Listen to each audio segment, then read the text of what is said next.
Alright, nice quiet morning in the shop. Rowdy's back. I am getting started making a quick cut list to make 2 jigs for the door hinges. So I can route them in the edge of the door and in the jambs. So just finding some scrap plywood to make these things out of. I know I didn't start out with a thought of the morning. I thought this video we would just get right to it. And so basically what I'm doing here is I cut all my pieces and then I use the hinge as a spacer, and that way my pieces are perfectly spaced apart for the hinges. In my template, I am lining up the top hinge with the inside edge of the top rail and the bottom hinge with the inside edge of the bottom rail. So my bottom hinge is 10 inches up, my top hinge is 6 inches down, and then I space the ones in the middle evenly. And I have 2 templates to make because I have 2 different height doors. Some of my doors are 8 feet and some of my doors are about 85 inches.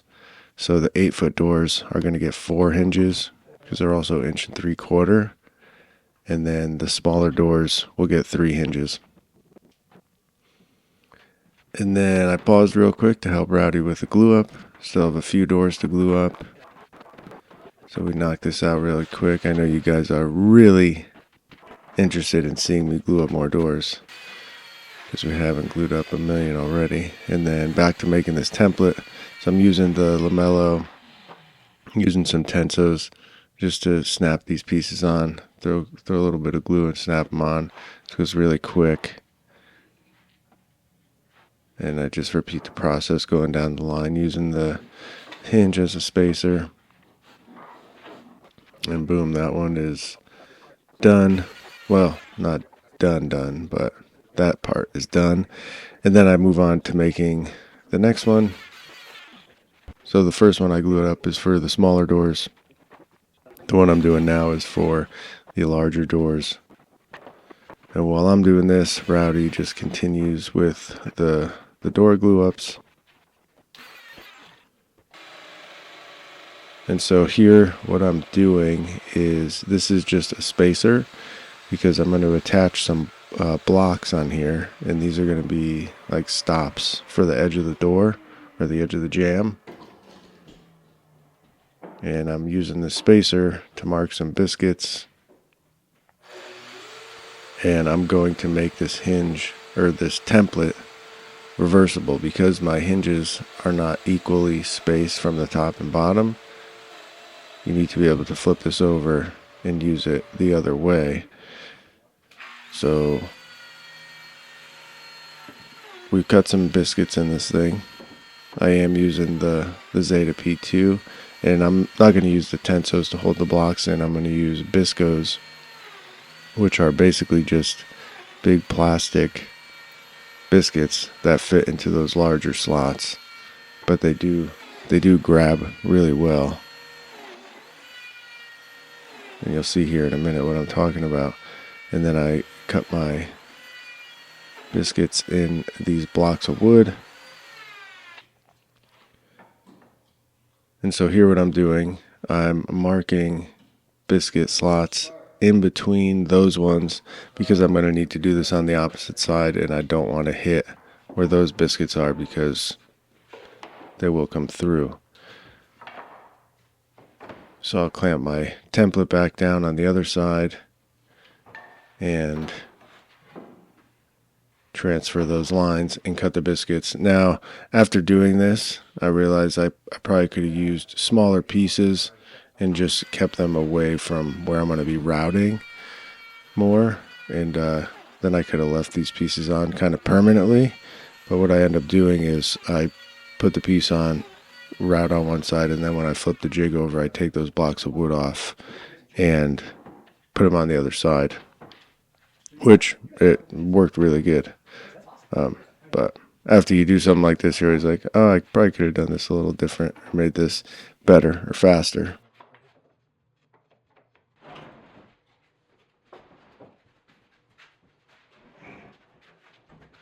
Alright, so I got my first door,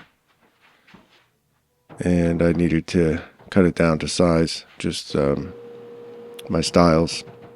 I ran my stiles a little long on everything, so just trim these up real quick.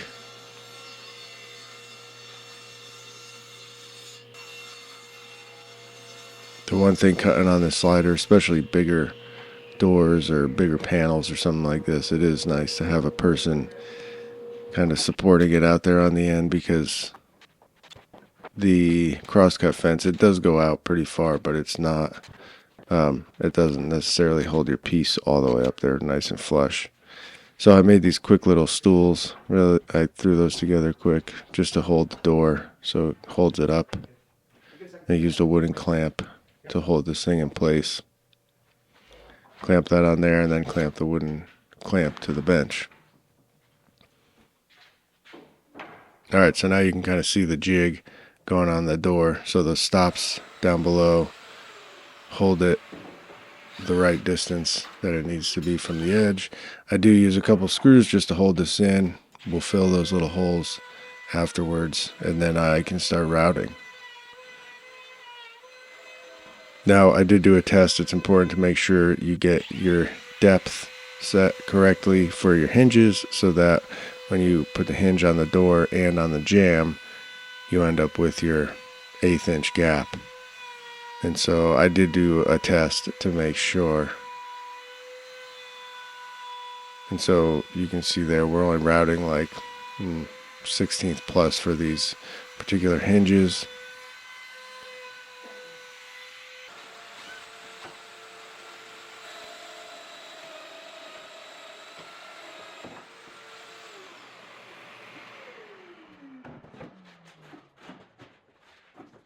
Everything was fitting nice.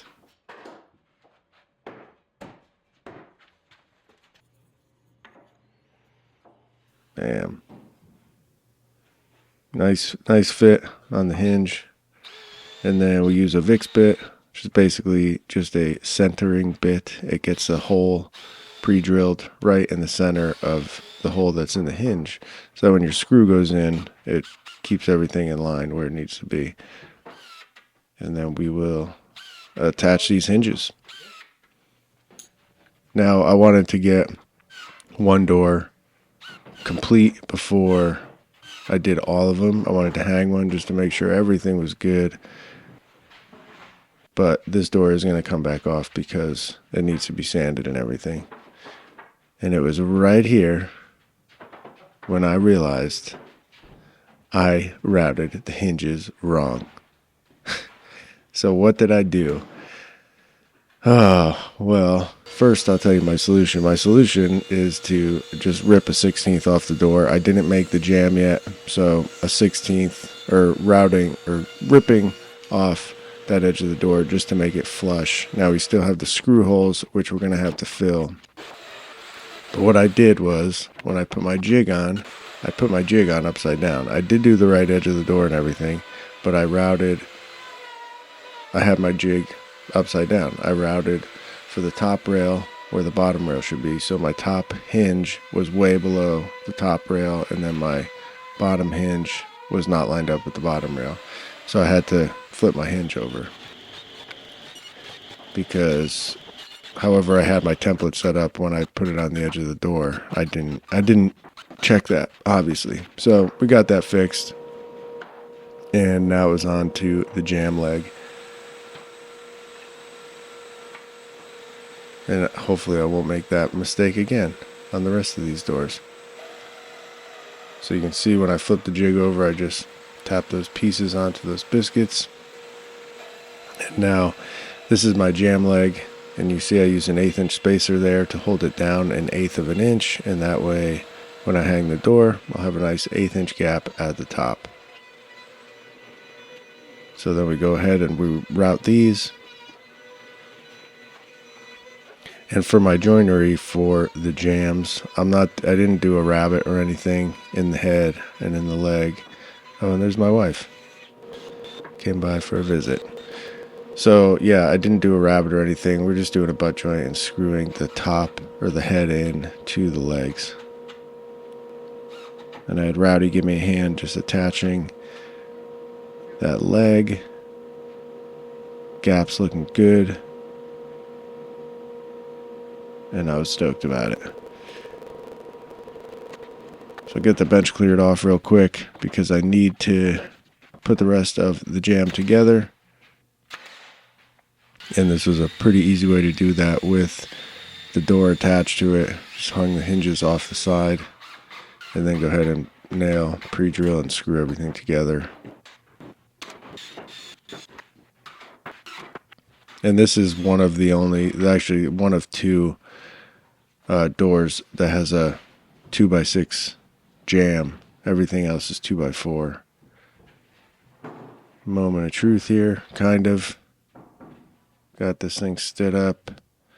Looking good so far. And then I temporarily screwed it to the floor and to the wall there because I could have held myself. I wanted to swing the door. Now it's not perfectly level and plumb right here, but close enough. And it works good. So I'm happy about that. And these are big doors. 8-foot tall doors. Alright, and then I just continue with the doors. Route some more hinges. Just get these knocked out. It goes really quick. Once you're set up to do this, it goes fast. And then towards the end of the day, we decided to send this cherry desktop through the sander for a pass, just to flatten everything out. And you can see the dust collector sometimes has a hard time keeping up with the sander. The dust collector bags were also full, so that's definitely not helping. And then I cross-cut this thing to size, well, to rough size, and then I'll miter it. Then I go ahead and use my little digital angle finder, and we put a miter on these pieces. So right where we cross-cut, we basically miter it right to 0. And then we'll have a good grain match on the waterfall edge. And this is where the slider is really great for stuff like this, especially getting a really clean cut miter. And I just clamp that front edge down and run that piece. That's the actual top, the longer piece. And Rowdy is over there on the right, just holding up that edge. And then I bring the blade back to square, and we can cross-cut everything to size.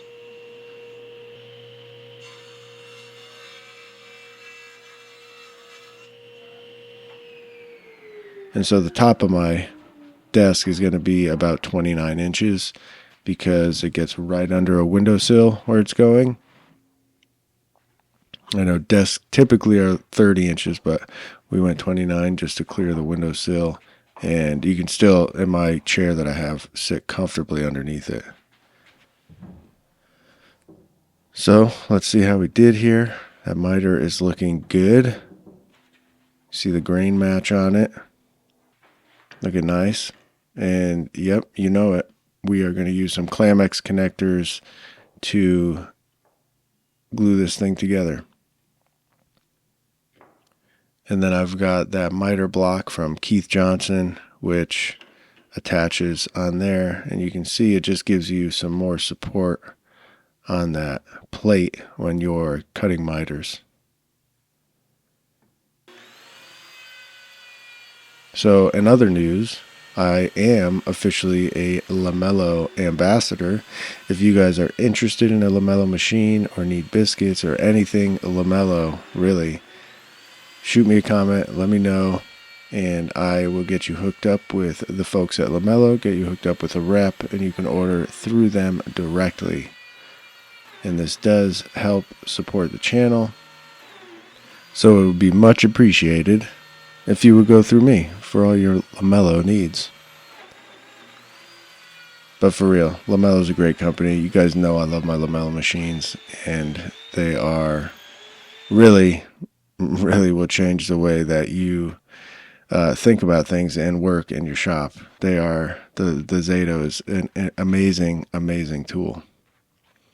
So load this thing up with glue. You can see I got 5 Clamex connectors in there. I did put the hole in the top, so it's under on the bottom of the top. So you're never really gonna look under there and see those holes.